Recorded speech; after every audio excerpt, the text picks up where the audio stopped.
You're about to hear something uncomfortable, and if it irritates you, that reaction might be the proof you need to keep listening. What if the reason younger women pull away from older men has nothing to do with age, but everything to do with a few invisible behaviors that silently erase attraction the moment they appear? What if the very traits you believe make you safer, wiser, or more impressive are the same traits triggering disinterest before you even notice it happening? And here's the most unsettling question of all: what if you've been doing these things for years, completely unaware, while blaming modern dating for the distance you feel?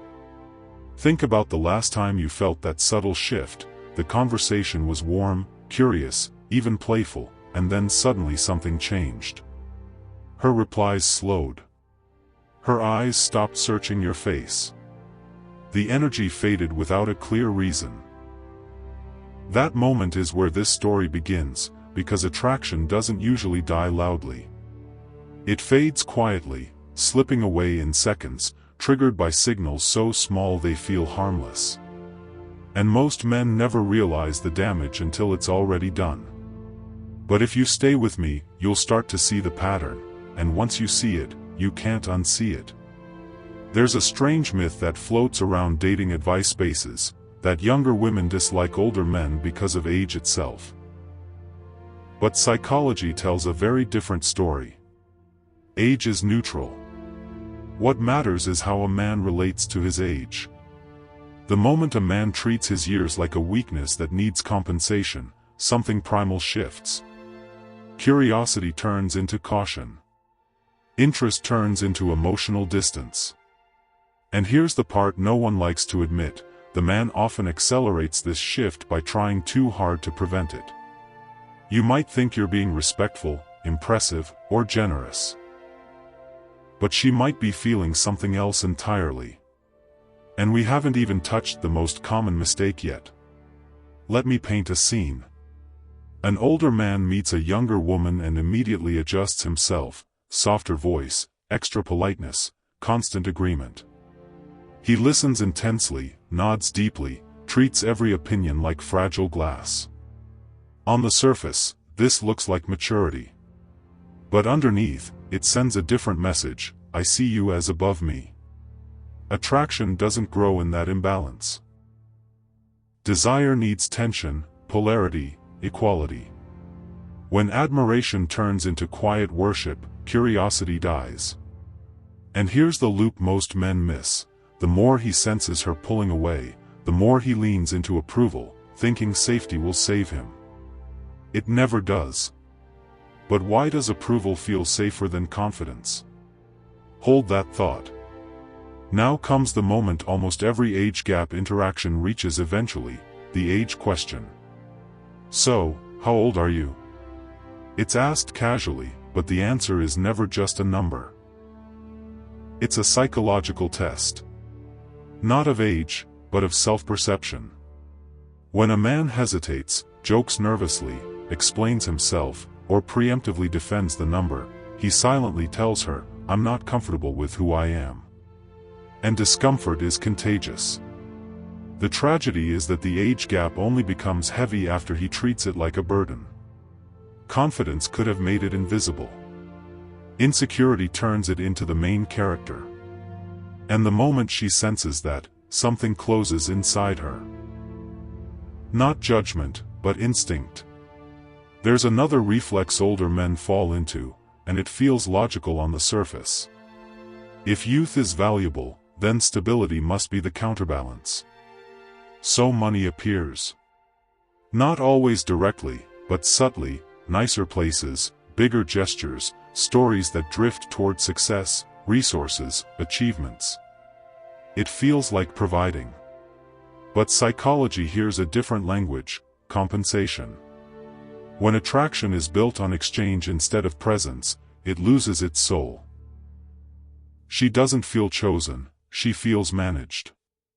And once a woman senses she's being secured instead of desired, curiosity evaporates. The loop tightens here, because the man often doubles down, believing more effort will fix what effort caused. And then there's the mentor trap, the quiet killer no one warns you about. It starts innocently. Advice slips into conversation. Perspective replaces playfulness. Guidance replaces flirtation. The man feels useful, wise, protective. But something critical disappears: unpredictability. Romance needs uncertainty. Desire feeds on not knowing exactly how the other person sees you. When a man becomes a teacher, the dynamic freezes. She stops wondering. She starts categorizing. And once that box closes, it rarely opens again. The cruel irony? He believes he's offering value, while attraction is quietly leaving the room. At some point, fear creeps in. Fear of being perceived as bold. And fear creates imitation. Slang that doesn't fit. Trends worn like costumes. Energy forced instead of embodied. The man thinks he's bridging the gap, but psychology reads it as dissonance. Authenticity is magnetic. Performance is not. Youthful women aren't attracted to youthfulness, they're attracted to aliveness. Presence. Grounded confidence. And here's the uncomfortable truth: trying to look young often signals fear of aging, not acceptance of self. And fear is never attractive. Now let's talk about something even harder to face: the quiet monologue of achievement. Degrees. Businesses. Battles survived. Stories told not to connect, but to validate existence. None of this is inherently bad. But when conversation becomes a resume, emotional intimacy suffocates. She's not listening for proof, she's listening for resonance. How does being near you feel? Does time slow down, or does it feel like an interview? Attraction lives in experience, not explanation. And the more a man tries to justify his worth verbally, the less his presence speaks for him.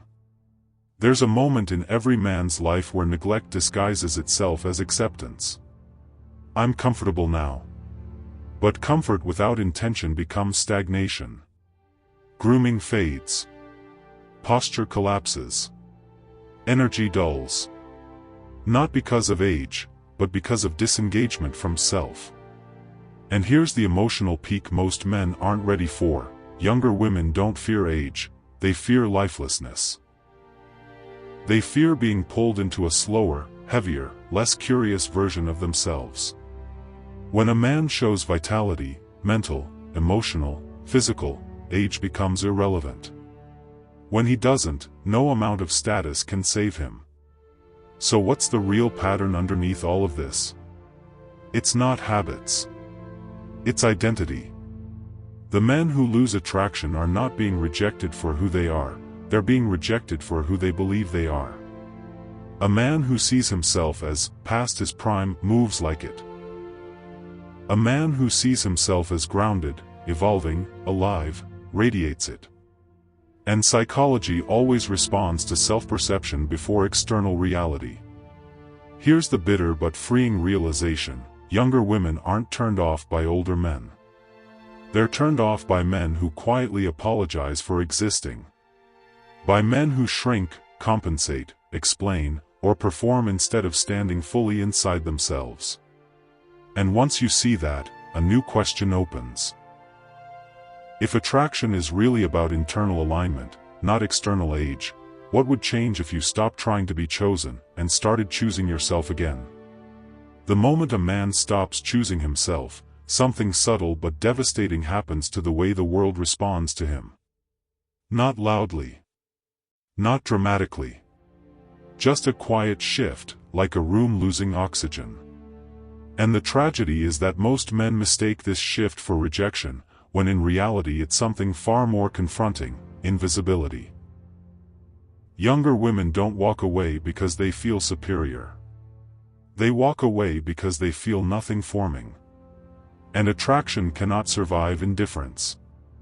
But here's the dangerous part: indifference often looks like politeness, distance, or being busy, which allows the man to lie to himself and say, "She just wasn't the right one." That lie feels safe. Growth does not. There's a psychological principle rarely talked about in dating conversations, but it explains everything. People don't respond to who you are, they respond to how you relate to yourself. When an older man enters an interaction already negotiating his worth, already measuring himself against imagined younger competition, already bracing for rejection, he's leaking that internal dialogue into the space. And women are extraordinarily sensitive to internal conflict. They feel it before they understand it.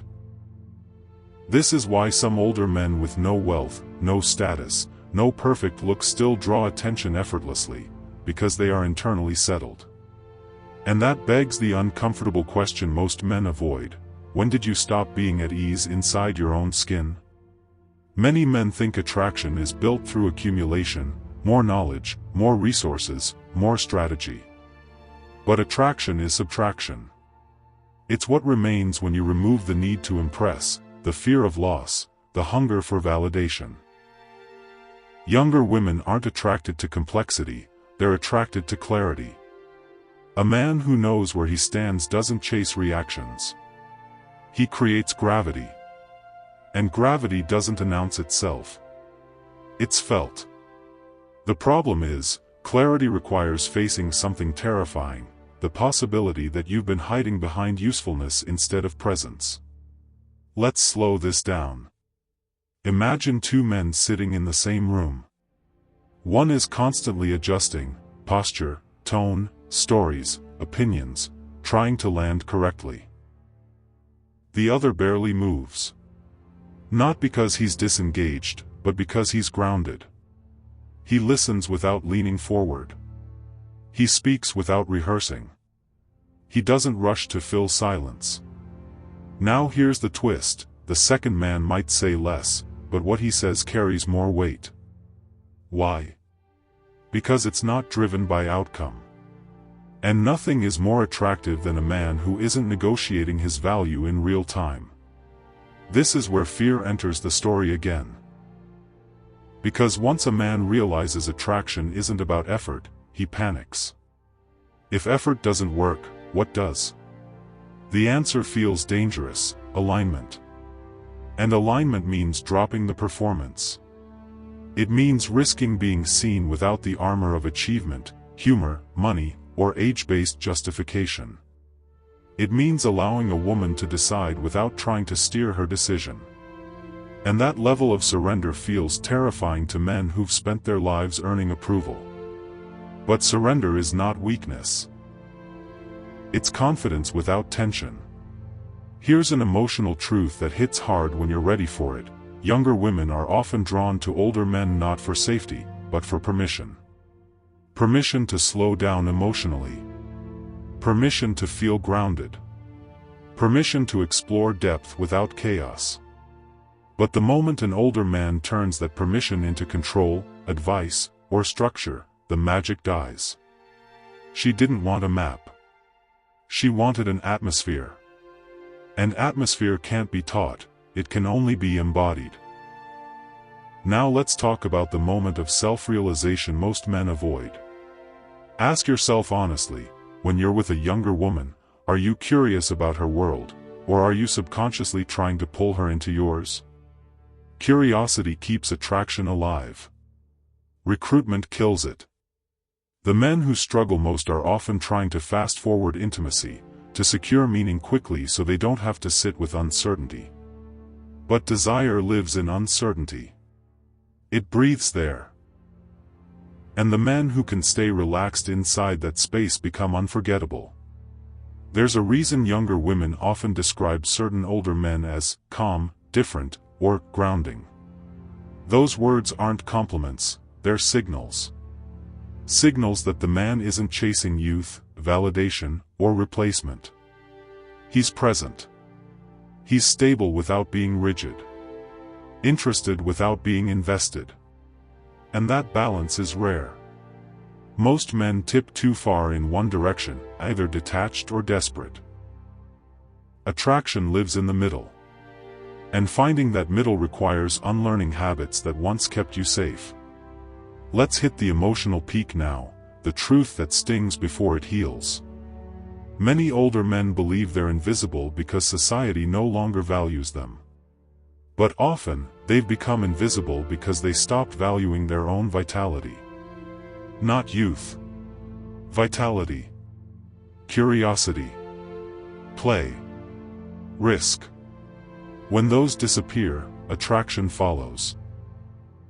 And no woman, young or old, wants to be the reason a man feels alive again. They want to meet aliveness, not manufacture it. So where does this leave you? Not with tactics. Not with rules. But with awareness. Awareness that attraction isn't something you convince someone into feeling.